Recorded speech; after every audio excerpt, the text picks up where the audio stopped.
Bonjour, nous sommes chez Audi Odyssée Marseille et je vais vous parler de ma profession. Alors je suis consultant expert en régime de protection sociale depuis 17 ans sur la région.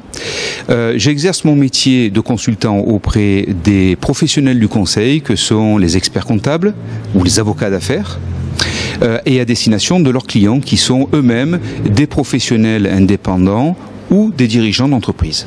Alors en quoi consiste mon métier ?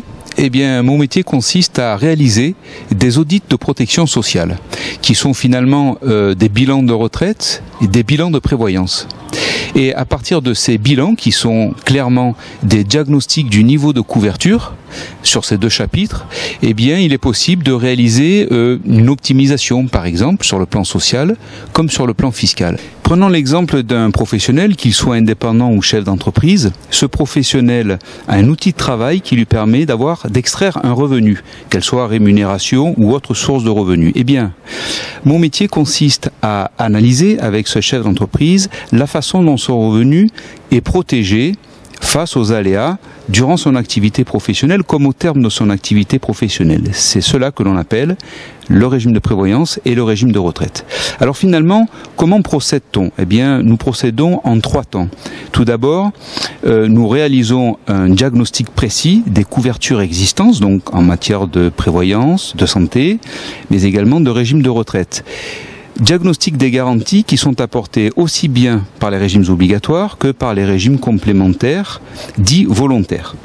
À partir de ce diagnostic, nous menons avec le client une analyse des résultats de l'étude et nous faisons en sorte d'améliorer les lacunes qui apparaîtraient dans sa couverture sociale sur les différents postes de cette couverture.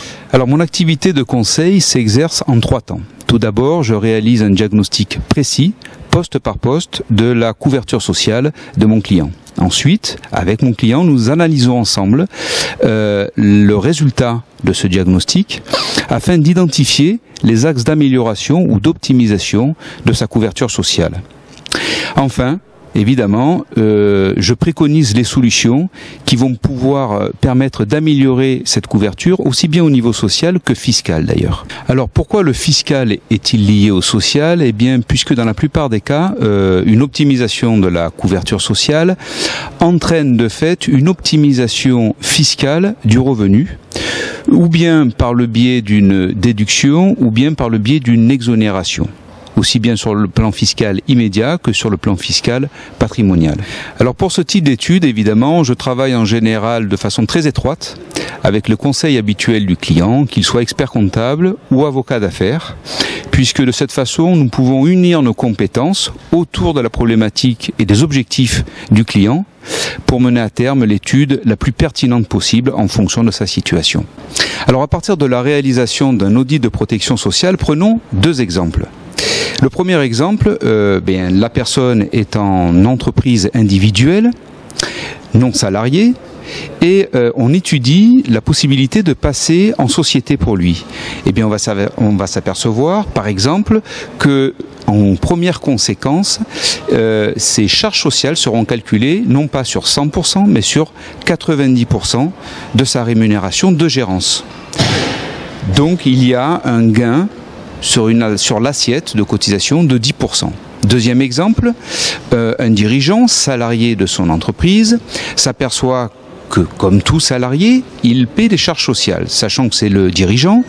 Il assume les charges sociales par salariale, par patronale, avec un total au global en moyenne de 60 à 62%, ce qui représente un coût, donc une enveloppe non négligeable pour son entreprise. Et bien dans ce cas-là, nous pouvons, à partir de ce fameux diagnostic, faire une étude préalable à un éventuel changement de statut, en accord avec son expert comptable et son avocat d'affaires, bien entendu. Que va-t-il se passer dans ces cas-là ? Eh bien, on va s'apercevoir que en changeant de statut, en devenant dirigeant non salarié de son entreprise, de la même façon, l'entreprise va cotiser les charges sociales sur une assiette inférieure de 10% à l'assiette précédente, et que de façon générale, le montant de ces charges sociales va passer de 62% donc en moyenne à 40% environ en moyenne. Voilà là aussi un gain pour l'entreprise en termes de trésorerie. Eh bien, cette trésorerie va pouvoir, bien entendu, être recyclée pour reconstituer une protection sociale équivalent cadre qu'il l'avait précédemment, aussi bien en matière de retraite, de prévoyance, de santé.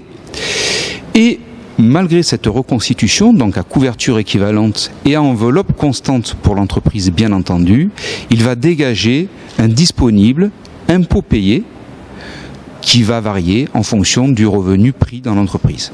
Alors quel que soit votre statut professionnel à ce jour, je vous invite à prendre contact avec moi, Jérôme Boros, au 06 15 25 67 99 ou bien par le mail jrmboros0@gmail.com. À bientôt, j'espère.